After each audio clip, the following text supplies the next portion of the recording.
Madame, Messieurs, bienvenue à votre magazine des questions environnementales et développement durable. RDC Environnement commence avec la Commission internationale du bassin Congo Ubangi-Sanga Sikos, chef de file du consortium en Afrique centrale pour la mise en œuvre du programme continental global monitoring environnemental and security and Africa. Entendez, programme de surveillance de l'environnement mondial et la sécurité et l'Afrique jeunesse and Africa en sigle.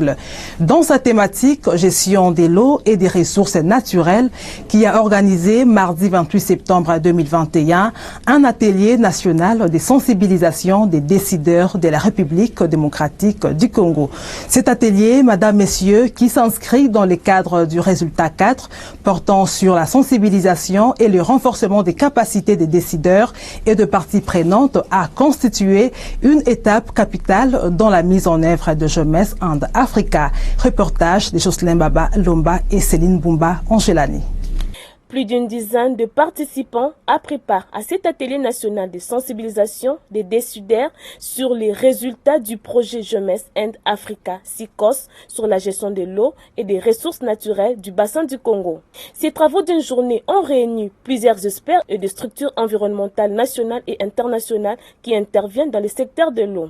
Ces assises organisées par la Commission internationale du bassin du Congo, Ubangi-Sanga Sikos, étaient l'occasion pour les parties prenantes de la RDC, pays bénéficiaires de ces programmes, de s'approprier les résultats qui contribuent à une meilleure prise de décision dans la mise en œuvre des politiques de gestion de l'eau et des ressources naturelles de la République démocratique du Congo. Depuis un laps de temps, ce projet a développé les applications sur les smartphones afin d'assurer la bonne gestion de l'eau et des ressources naturelles grâce à l'observance satellitaire.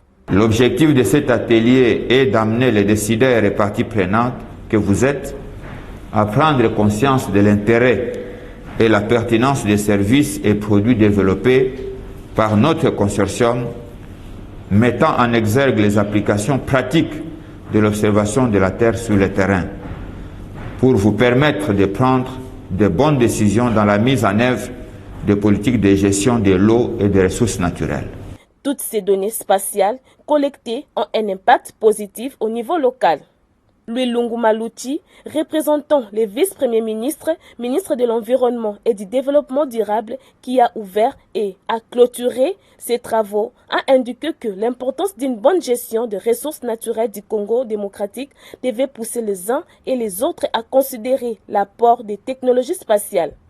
Les phénomènes météorologiques extrêmes, les changements climatiques, la dégradation des terres, les sécheresses, les inondations affectent négativement la planète. L'Afrique connaît particulièrement certaines des conséquences les plus graves sur ces écosystèmes, sur ces systèmes de production et finalement sur le développement socio-économique de ses habitants. La RDC, notre pays, dont nul n'ignore les rôles prépondérants dans l'équilibre de la biodiversité mondiale, n'en est pas épargné.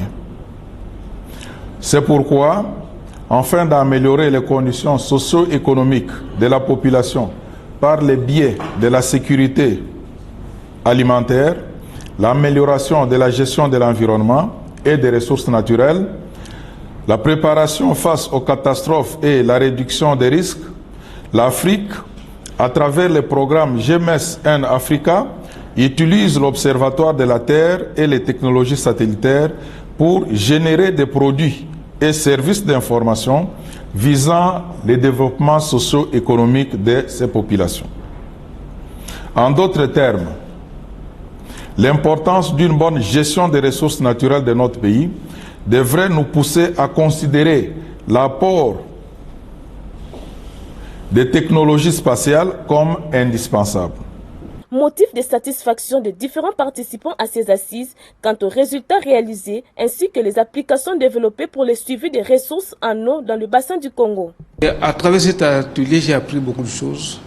J'ai appris que SICOS fait de grandes réalisations, surtout en ce qui concerne la gestion de l'eau et des ressources naturelles.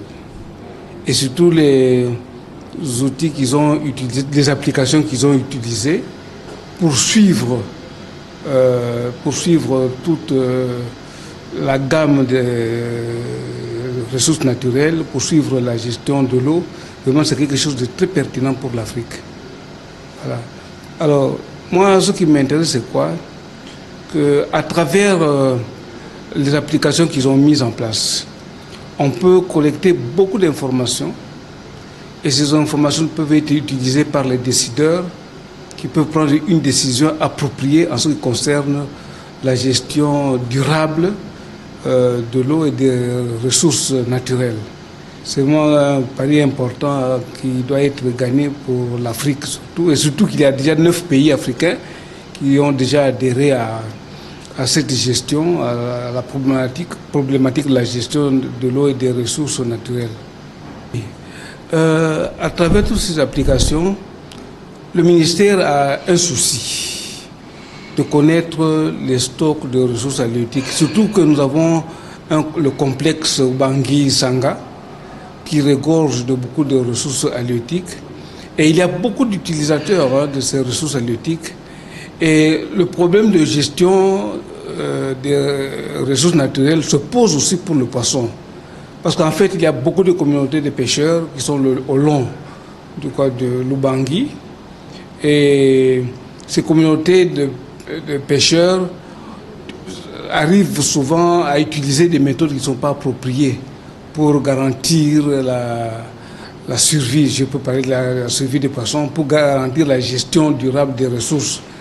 Alors, à partir du moment où la SICOS a mis en place aussi un programme de sensibilisation, ça permettra en fait aux communautés de pêcheurs d'adopter un comportement responsable pour gérer de manière responsable aussi les ressources halieutiques qui sont bien sûr dans le panier des ressources naturelles.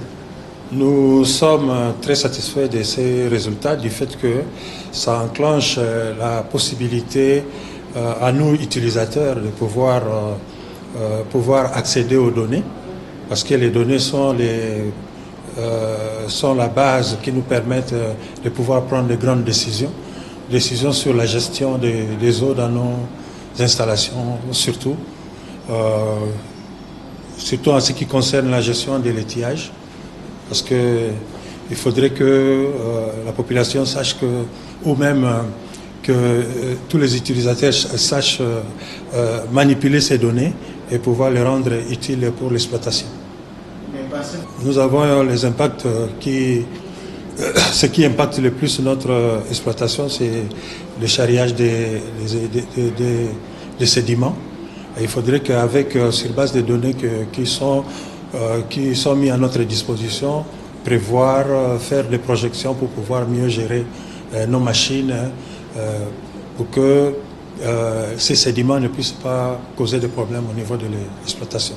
Les projets Jeunesse and Africa, sous la supervision de la SICOS, visent à réduire, voire éliminer l'écart entre les continents africains et le reste du monde dans la maîtrise de technologies liées à la surveillance mondiale de l'environnement pour la sécurité.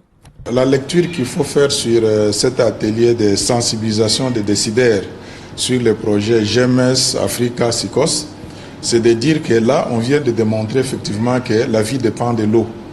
Nous disons que si l'eau est la vie, donc les ressources en eau sont la mère de la vie ou la source de la vie. Donc vous avez vu, c'est tout le monde qui se retrouve dans ces résultats. Tous les usagers se retrouvent, donc ça me donne envie d'être heureux parce que là, on a démontré que l'eau est à la base de toutes les activités vitales. Les centres de recherche en ressources en eau du bassin du Congo, CREBAC, spécialisés dans les questions de recherche sur les aspects du développement durable de l'Université de Kinshasa, a développé plusieurs outils scientifiques sur la gestion des ressources en eau et ressources naturelles dans le but de booster le développement du secteur de l'eau. Vraiment, c'est impressionnant, c'est que le travail qui a été fait, c'est qu'il y a des résultats qui ont été produits sur plusieurs aspects. Alors, nous avons les aspects d'évaluation des bilans d'eau sur certains sous-bassins du bassin du Congo, des applications qui ont été développées, applications smartphone pour faciliter la navigation. Il y a les cartes thématiques qui ont été développées en rapport avec les occupations des sols sur la cuvette centrale.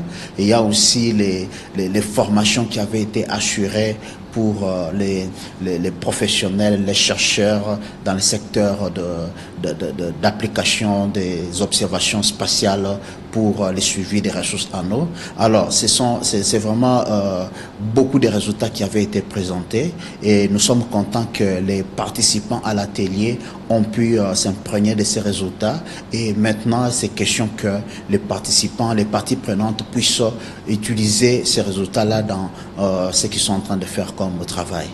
À en croire la Commission internationale du bassin Congo, Ubangi-Sanga, SICOS, plusieurs résultats sont atteints sur le terrain, comme le confirme Georges Goulemvuka, coordonnateur du projet Jeunesse and Africa et directeur des ressources en eau à la SICOS.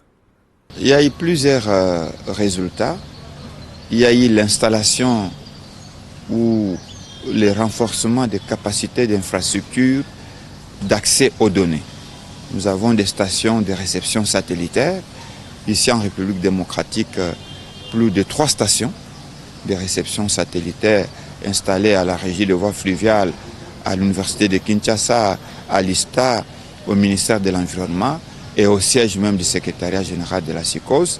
Ça, c'est les résultats par rapport à l'amélioration de l'accès aux données. Et il y a les résultats atteints sur l'objectif qui visait l'élaboration des services opérationnels, dont je venais de citer l'application smartphone sur les hauteurs d'eau qui appuie les navigants. Et il y a eu le résultat atteint sur le renforcement des capacités. Beaucoup d'experts au niveau de la RDC leurs capacités ont été renforcées dans l'élaboration de la gestion des inondations, mais aussi l'utilisation des données spatiales. Et les résultats sur la sensibilisation des acteurs, c'est là où nous sommes dans le cadre de cet atelier. Dans les bassins du Congo, la République démocratique du Congo reste le pays le plus impacté par la pollution de l'environnement. Pour faire face à ces désastres environnementaux, le Congo-Kinshasa est appelé à s'approcher d'autres États afin d'éviter la pollution des eaux, comme c'était le cas des rivières Kasaï, Ubangi, Kwilu et tant d'autres. Vous le savez peut-être, la 26e conférence des parties à la Convention cadre des Nations Unies sur le changement climatique va se tenir début novembre prochain.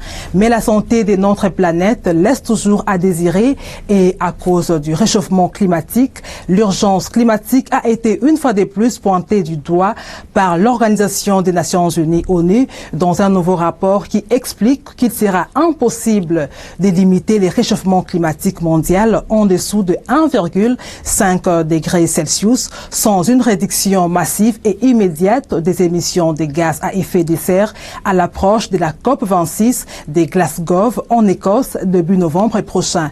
On apprend également que la réduction temporaire des émissions de CO2 dans l'atmosphère entraînée par la pandémie de Covid-19.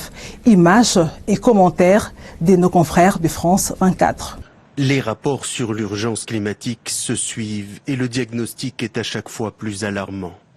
Scientifiques et agences onusiennes préviennent, pour limiter le réchauffement de la planète, il faut réduire les émissions de gaz à effet de serre de manière drastique et immédiate.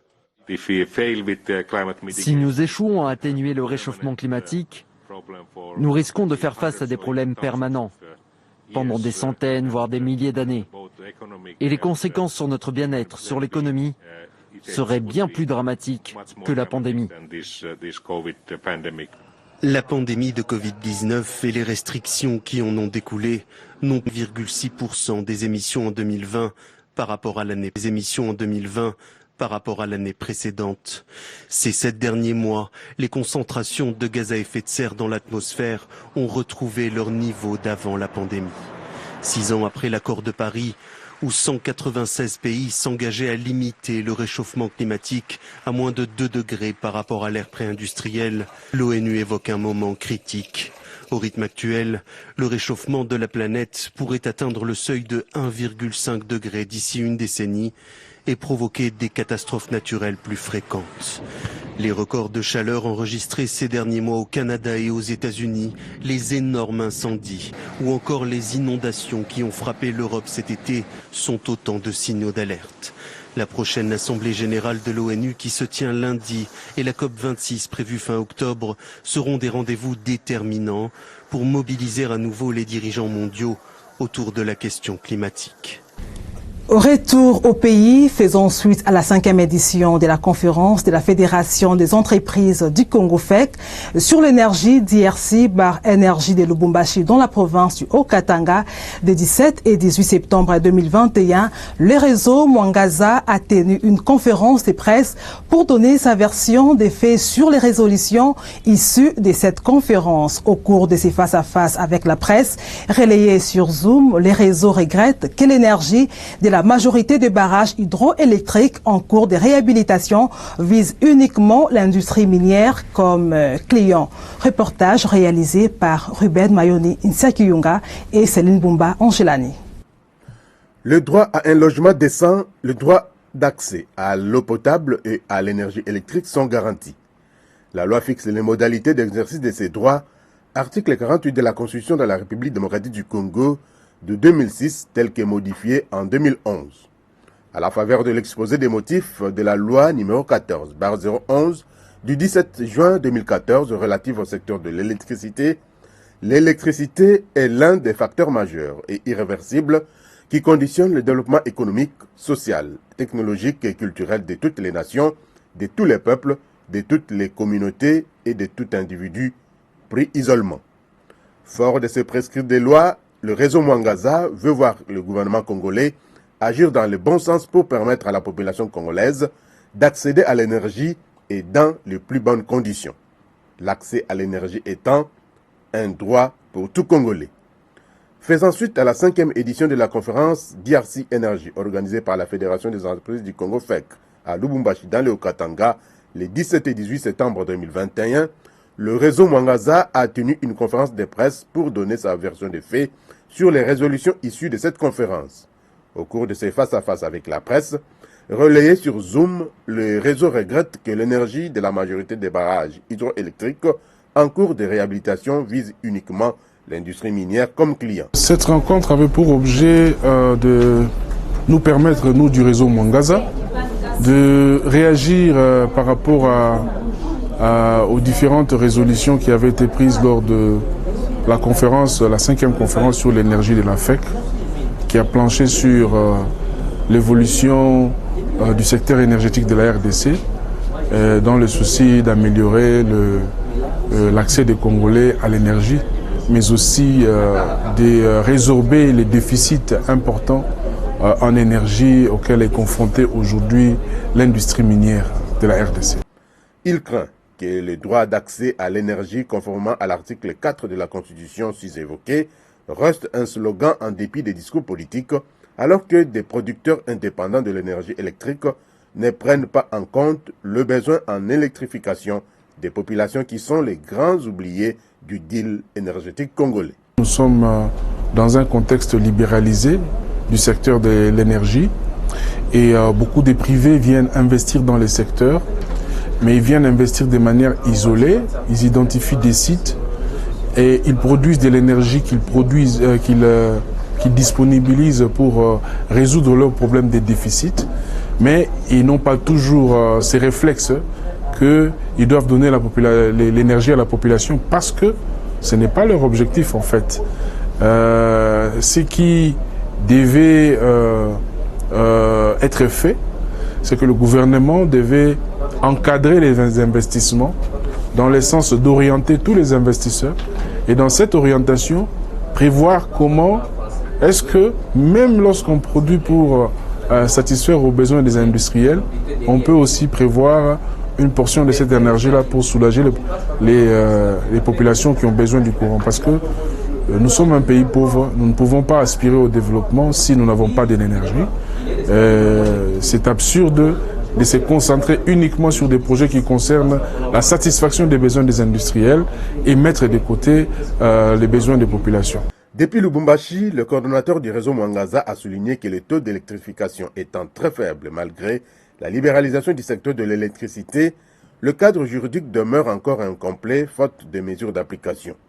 Le gouvernement devrait disposer d'une approche décentralisée du secteur et redynamiser les services intervenant dans ce secteur, à l'instar de l'ARE et l'ANSER, comme l'a d'ailleurs souligné Maître Eric Kassongo, porte-parole du réseau. Les ménages, même si aujourd'hui on minimise l'impact que l'énergie fournie aux ménages peut avoir sur l'économie nationale, parce qu'on ne fait pas assez attention, mais fournir régulièrement de l'énergie à des ménages peut permettre considérablement de booster l'économie au niveau national et de créer des richesses. Parce que la plupart des ménages, pour le cas de la RDC, presque tous les ménages, dans tous les ménages, vous trouvez des jeunes entrepreneurs. Vous voyez, les petites et moyennes entreprises naissent au niveau du cercle familial, ou à partant de celui qui fait les gaufres, ou encore celui qui fabrique, je ne sais pas moi, des pop-corn. C'est des petites entreprises comme ça qui font vivre des familles. Vous voyez? Alors, lorsqu'on donne le courant à ces gens-là, on donne de l'espoir, on crée de la richesse, on permet aux gens de faire face à leurs problèmes au quotidien. Malheureusement, ce n'est pas pris en compte. C'est là tout notre combat pour que, dans les politiques à venir, aujourd'hui, on va vous parler de l'ANSER qui est là pour booster l'électrification dans les milieux ruraux et périurbains. Mais la réalité, c'est que l'ANSER n'a pas de moyens. N'a pas de moyens de sa politique. Un autre souci du réseau Mwangaza, c'est de voir comment le gouvernement peut disponibiliser les moyens nécessaires pour, d'abord aussi au niveau interne. Parce qu'au niveau interne, il y a de l'argent. Il y a beaucoup d'argent qui circule, qui est juste mal affecté. Notre souci, c'est qu'on puisse faire une réaffectation de ces fonds-là pour que l'ANSER puisse atteindre ses objectifs. D'où le réseau Mwangaza recommande au gouvernement de procéder à une meilleure planification du développement des ressources d'énergie existantes et à la réhabilitation des infrastructures énergétiques en état de délabrement. De diversifier les sources d'énergie et réaliser les mix énergétiques en se fondant sur des solutions optimisées qui mettent les besoins des populations en avant. De rendre l'ARE et l'ANSER plus opérationnels et plus dynamiques et moins lourdes dans leurs actions au plan administratif, dans leur interaction avec les opérateurs du secteur et aussi ouvrir des représentations en province et dans les entités territoriales décentralisées. Mais aussi de garantir aux populations congolaises un quota d'énergie dans la répartition de l'énergie produite par tout producteur indépendant à injecter dans le réseau public. Le réseau demande aussi au gouvernement de pousser les opérateurs du secteur électrique à vider les contentieux avec les populations locales, comme c'est le cas actuellement avec le projet Boussanga dans le Lualaba, ou encore le projet Inga et d'autres projets hydroélectriques en cours de réalisation. Les réseaux recommandent aussi au gouvernement de veiller au respect des principes environnementaux consignés dans le plan de gestion environnementale et sociale, mais qui ne sont pas souvent pris en compte lors de la mise en œuvre des projets. Et enfin, le réseau Mwangaza demande au gouvernement d'allouer un budget conséquent lors de la prochaine prévision budgétaire pour l'électrification dédiée à la population dans chaque province dépourvue de l'énergie. Malgré les potentialités dont dispose le pays, ces dernières ne font l'objet d'aucun plan directeur pour donner de l'énergie à la population congolaise. Le gouvernement n'a pas de projet.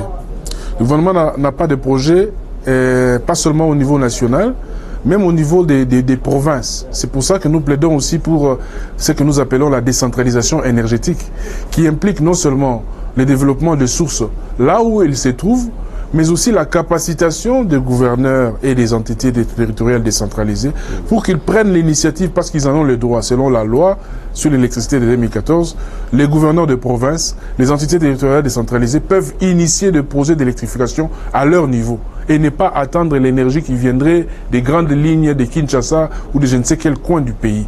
C'est là aussi que le gouvernement, jusqu'à présent, ne fait pas son travail de faire en sorte que, au niveau de province, il y ait des initiatives qui puissent résoudre les problèmes de l'accès à l'énergie avec des sources qui se trouvent localement, mais aussi suivant les initiatives des gouverneurs et des entités territoriales décentralisées. Pas seulement pour octroyer des titres, parce que c'est l'erreur que nos gouvernants commettent. Ils pensent que lorsqu'on libéralise, on libéralise uniquement pour les privés. Alors que, au-delà d'octroyer des titres, concessions de production, concessions de distribution et tout ça, les gouverneurs de province, les entités territoriales décentralisées peuvent aussi produire de l'énergie. Vous voyez? Et les commercialiser, ça va booster les ressources et les revenus au niveau provincial et permettre à ce que la province puisse développer d'autres secteurs parce que l'énergie, c'est comme le pétrole aujourd'hui, c'est un produit commercialisable qui peut apporter de l'argent. Par ailleurs, le réseau note que le panel des ministres de la 5e édition de la conférence sur l'énergie DRC Énergie de l'Afrique a démontré qu'il n'y a aucune vision claire d'électrification du pays et que le portefeuille de l'État serait vide en termes de projets à déployer dans un avenir proche sur le terrain. Madame, Messieurs, restons dans les secteurs énergétiques pour parler énergie nouvelle et renouvelable. Le mix énergétique que réclament les réseaux Mwangaza est une réalité dans d'autres pays qui investissent non seulement dans l'énergie hydroélectrique, mais aussi et surtout dans les énergies nouvelles et renouvelables. C'est le cas des Émirats arabes unis qui a construit en tout cas jusque-là la plus grande centrale solaire du monde. Reportage de nos confrères de TF1. À 1 heure de route du centre-ville d'Abu Dhabi, par 50 degrés, un touriste égaré pourrait croire à un mirage. Au milieu de nulle part, 8 km² de panneaux solaires. Fascinant dans ce décor désertique. Ça fait 1 km dans ce sens et 8 km dans l'autre. Et l'été, il fait trop chaud ici. C'est comme un lac au milieu du désert, c'est gigantesque. Il y a 3 300 000 panneaux solaires au même endroit. Cette centrale photovoltaïque, la plus grande du monde, a été construite en un temps record, il y a 2 ans, par 2900 employés, au plus fort du chantier. Du début des travaux jusqu'à la mise en service, il s'est écoulé seulement 20 mois. Au plus fort de la construction, on a installé 26 000 panneaux solaires en une seule journée. Aujourd'hui, la production d'électricité alimente 90 000 foyers, du lever au coucher du soleil, grâce à des panneaux légèrement inclinés d'est en ouest. Ce projet à lui seul permet d'éviter l'émission d'1 million de tonnes de CO2 chaque année. C'est comme retirer 200 000 voitures de la route. L'ennemi des panneaux solaires, c'est bien sûr la poussière, surtout ici dans le désert. Alors ici, pas d'utilisation d'eau, regardez, ce sont des robots qui nettoient avec un rouleau à sec les panneaux solaires 2 fois dans la journée. Si cette centrale vous semble démesurée, sachez qu'elle est déjà petite comparée aux futurs projets de ce pays, où le soleil brille presque 365 jours par an et où la place ne manque pas. En tant qu'Émirien, le désert est une source de fierté.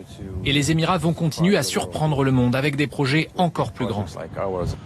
Des annonces pourraient être faites lors de l'exposition universelle de Dubaï, en octobre. Une vitrine écologique pour les Émirats qui ambitionne d'atteindre 50% d'énergie d'origine renouvelable d'ici 2050. Et voici le lieu symbolique de cette exposition universelle. Nous sommes ici entourés d'une forêt de panneaux solaires, des constructions gigantesques à l'image des ambitions du pays en la matière. Et cela aiguise de nombreux appétits, notamment de la part d'entreprises françaises. EDF, entre autres, a participé à la fabrication de ce parc solaire à Dubaï, où différentes techniques se mêlent. Panneaux photovoltaïques, mais aussi concentration de chaleur grâce à cette immense tour encore en construction. Ici, des milliers de miroirs reflètent les rayons du soleil pour chauffer un liquide situé au sommet. La chaleur permet ensuite de produire de l'électricité, même la nuit. Le Moyen-Orient est vraiment le laboratoire qui nous permet de développer nos compétences. ces grands projets-là, avec leur effet d'échelle, permettent de faire baisser les coûts et contribuent à l'accélération de la transition énergétique mondiale. Même les compagnies pétrolières se convertissent aux énergies renouvelables. Total, par exemple, est présent aux Émirats depuis 80 ans. Les réserves de pétrole restent ici gigantesques, mais la multinationale a déjà pris le virage de l'électrique. En 2013, c'est elle qui a construit la première centrale solaire du pays. Les centrales solaires qu'on voit apparaître ne seraient pas possibles sans l'argent du pétrole. Définitivement. Le pétrole contribue à financer la transition énergétique. Donc c'est pas l'un contre l'autre, c'est s'appuyer sur ses forces, sur les nôtres, sur les leurs, et développer, diversifier cette offre énergétique. Une diversification absolument nécessaire dans un pays signataire de l'accord de Paris sur le climat et où la consommation électrique par habitant est l'une des plus élevées au monde. Sachez enfin que Kinshasa va accueillir le 8 et 9 octobre 2021 au Musée national sur le boulevard Triomphal la nuit des énergies nouvelles et renouvelables. Ces assises de 2 jours vont être axées sur le thème central, l'impact de la catastrophe sanitaire sur l'action climatique, Covid-19 et CO2. Plaidoyer pour une économie de la résilience. Elle constitue donc un salon des opportunités et stratégies de développement sous-régional du bassin du Congo. Madame, Messieurs, c'est par cette information que nous bouclons complètement cette émission RDC Environnement. Vous retrouverez la semaine prochaine Ruben Mayonitia Kiyunga dans une émission qui sera consacrée essentiellement au programme de surveillance de l'environnement mondial et la sécurité de l'Afrique jeunesse Africa en sigle, pilotée par la Commission internationale du bassin Congo Ubangi-Sanga SICOS dans sa thématique gestion de l'eau et des ressources naturelles. Quant à moi, je vous dis au revoir et bonne suite des programmes sur votre chaîne.